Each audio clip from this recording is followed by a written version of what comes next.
Okay, big news. Today, May 9th, 2023, Apple revealed that on May 23rd, Final Cut Pro and Logic Pro are coming to the iPad. Hello there, I'm BobbyInBlue, and on this channel we talk about all things tech. iPad Pros with crazy fast specs have been out for many years.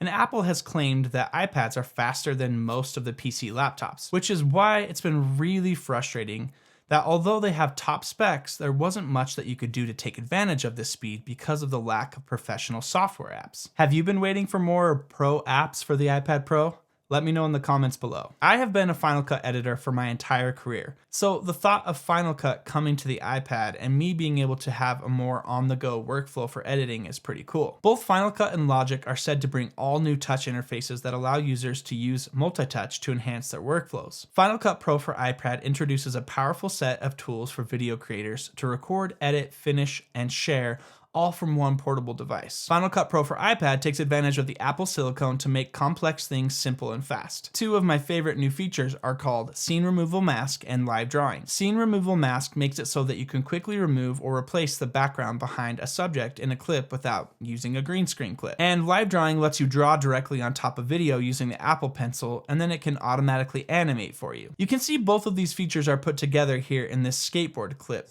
Scene removal, drag this bad boy. Yeah, try that out. Wow. That's a great key. Yeah, that's crazy. And jog back and forth. This would save a lot of time. Ooh, that's cool.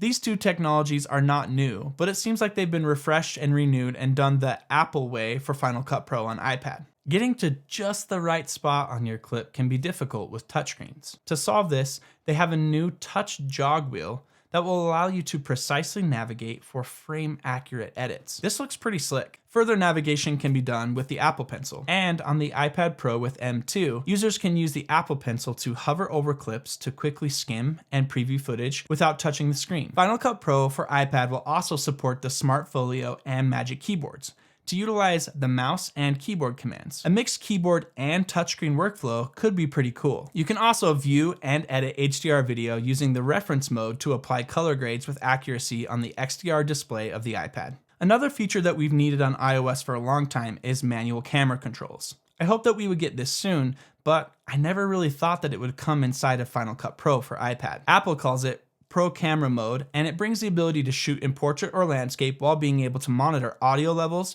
see available recording time, and manually set camera controls like focus, exposure, and white balance. This makes it so that creators can now record, edit, and publish from a single device while in the field, including a ProRes workflow for the iPad Pro with M2. Final Cut Pro for iPad also includes multicam editing, so that you can drop in multiple camera angles from your recent podcast episode, and Final Cut Pro will synchronize them and then allow you to jump between them with just a simple touch on the screen. Another feature I really like is the auto crop feature. This adjusts your footage for vertical, square, and other aspect ratios. I really hope that this works well. If so, it could make Final Cut Pro for iPad a tempting option for on-the-go content creators. Final Cut Pro for iPad also packs in a bunch of effects as well. Let's start with voice isolation. It allows you to clean up your audio and quickly remove your background noise with a bunch of different AI audio background cleaning options on the market right now. We'll have to see how well this works. Along with that, there's a whole library of audio effects and high-end sound checks that can automatically adjust to the length of your video. And it's not just audio effects either. There's said to be a large library of pro graphics and visual effects, including some HDR backgrounds and customizable animated patterns. It will be interesting to see if the huge library of plugins that are made for Final Cut Pro on Mac will translate to the iPad, or when they will allow third parties to make titles and effect plugins for Final Cut Pro on iPad. And last but not least, compatibility. You can import media from the Files or Photos apps and then save it directly inside of a Final Cut Pro project. Final Cut Pro for iPad also supports the ability to import projects created in iMovie on iOS, and iPad users can export their Final Cut Pro projects to Mac. For the first time, Final Cut Pro and Logic Pro will be available as a subscription in the App Store on May 23rd.